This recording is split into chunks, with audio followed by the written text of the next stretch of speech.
everyone, my name is ETA. I am 8 years old. I am here today to share my story, not just because it's mine, but because I believe it carries something greater: hope, resilience, and faith. My story begins in a small fishing village in Nigeria, where life was simple but not easy. My father worked as a fisherman.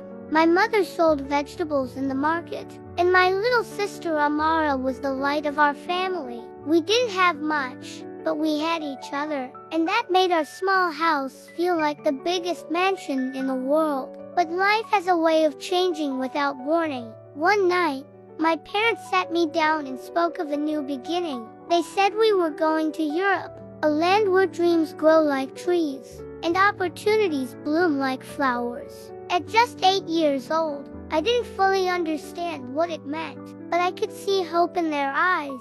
My father promised that we would have a better life, one where Amara and I could go to school, eat well, and live without fear. That hope was enough to make me excited about our journey. The night we left was quiet, almost too quiet. We boarded a small, crowded boat with many others who shared our dream of a better life. I held Amara close as the boat rocked against the dark waves.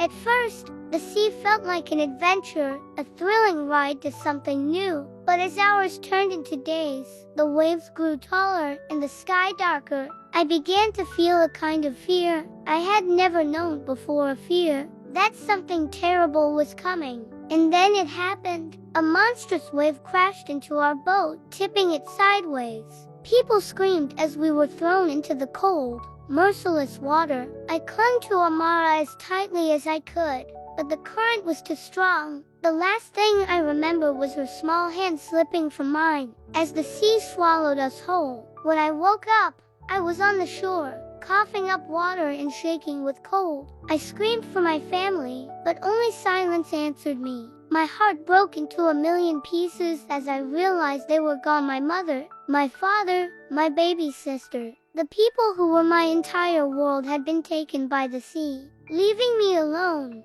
scared and unsure of what to do. As I lay there, unable to move, a shadow appeared over me. It was a man with kind eyes and gentle hands.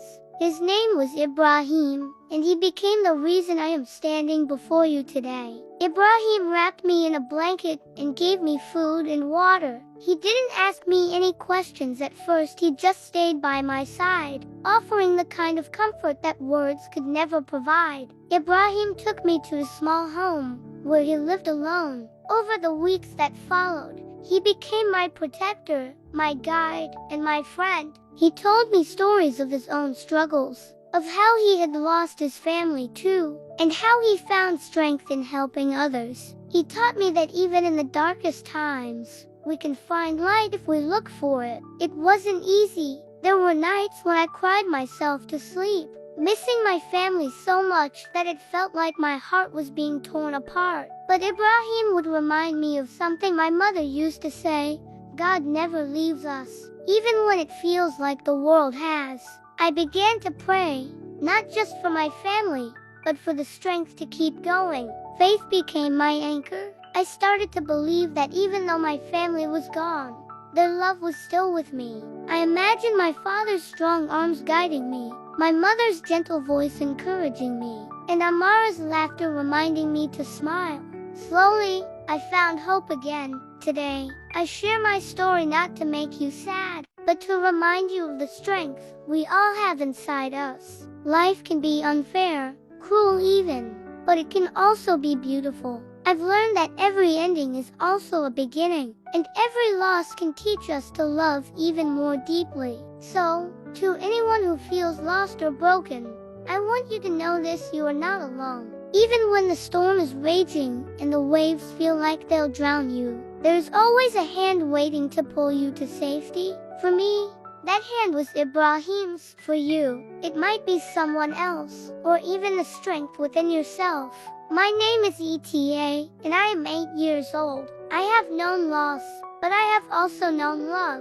I have seen darkness, but I have also found light. And today, I stand here as a testament to the power of faith, hope, and kindness. Thank you for listening to my story. May it remind you that even in the hardest times, you are never truly alone. If my story touches you, like, subscribe, share and type God is great to spread God's goodness.